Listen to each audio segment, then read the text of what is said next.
اللہ اکبر اللہ اکبر۔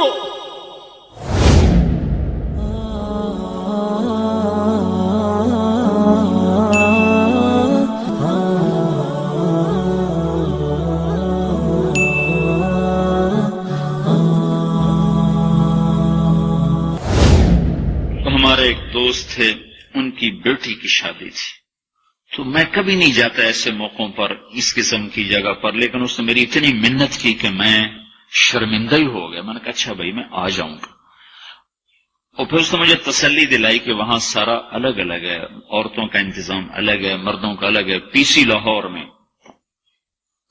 تو میں نے کوئی 30-32 برس کے بعد اس ہوٹل میں قدم رکھا، ماضی کے دھندلکوں میں جھانکتے جھانکتے کتنی صبح کتنی شامیں وہاں گزری ہوئی تھیں غفلت کی۔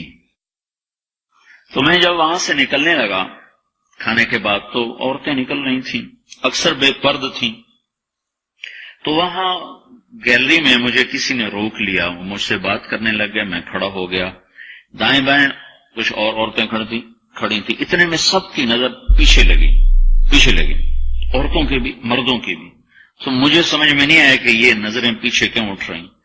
کیا دیکھا، میرے قریب سے ایک خاتون گزری جو سر سے لے کر پاؤں تک مکمل برقعے میں، ہاتھوں پہ بھی دستانے تھے اور پاؤں میں جرابیں تھیں، اور ایک بالکل سادہ سا برقع انہوں نے پہنا ہوا تھا۔ جب وہ گزری ہے تو ایک دم سناٹا چھا گیا، سارے عورتوں پر بھی سارے مردوں پر بھی۔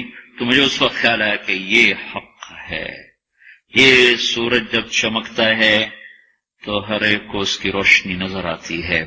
وہ عورت اتنے اعتماد سے گزری، ورنہ ایسے ماحول میں تو جنہوں نے پردے کیے ہوتے ہیں وہ پردے اتار دیتے، سر سے دوپٹے اتار دیتے، وہ اس میں اس طرح گزری، اوہو، سب کی نظریں شرم و حیا سے جھک گئیں۔ وہ عورتیں جن کے دوپٹے کہیں جا رہے تھے ان کی بھی نظریں شرم و حیا کی وجہ سے جھک گئیں۔ یہ مسلمان عورت کی پہچان ہے، یہ فاطمہ کی بیٹی ہے، یہ خدیجہ کی بیٹی ہے، یہ مغرب کی ننگی بیٹی نہیں ہے کہ جہاں ماں بیٹی کا تصور ختم کر دیا گیا ہے، اب وہ گندگی ہماری طرف پھینکنا چاہتے ہیں، وہ ہمیں یہ گند چاٹنے پر لگانا چاہتے ہیں، اور ہم اللہ کی منت کر رہے ہیں، یا اللہ تو اس نظام کو توڑ دے۔ ہماری تو بے بسی ہے، ہماری بیٹیوں کے سر سے دوپٹے اتر گئے، کپڑے مختصر ہو گئے، عجب حال ہے۔ حیا پتہ نہیں کہاں ہی روٹ کے چلا گیا، نظر ہی نہیں آتا۔ پہاڑوں میں جا کے بھی ڈھونڈا، وہاں بھی نہیں ملا، صحراؤں میں گئے، دریاؤں میں گئے، کہیں نہیں ملا۔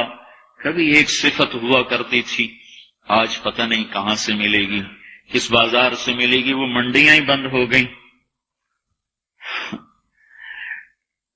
جس قوم کی بچیاں ناچ گانے کو اپنا شعار اور شوق بنا لیں، ان کی نسل سے اب خالد بن ولید نہیں پیدا ہو سکتے، ناچنے والے ہی پیدا ہوں گے۔ محمد بن قاسم نہیں پیدا ہو سکتے، طارق بن زیاد نہیں پیدا ہو سکتے۔ لا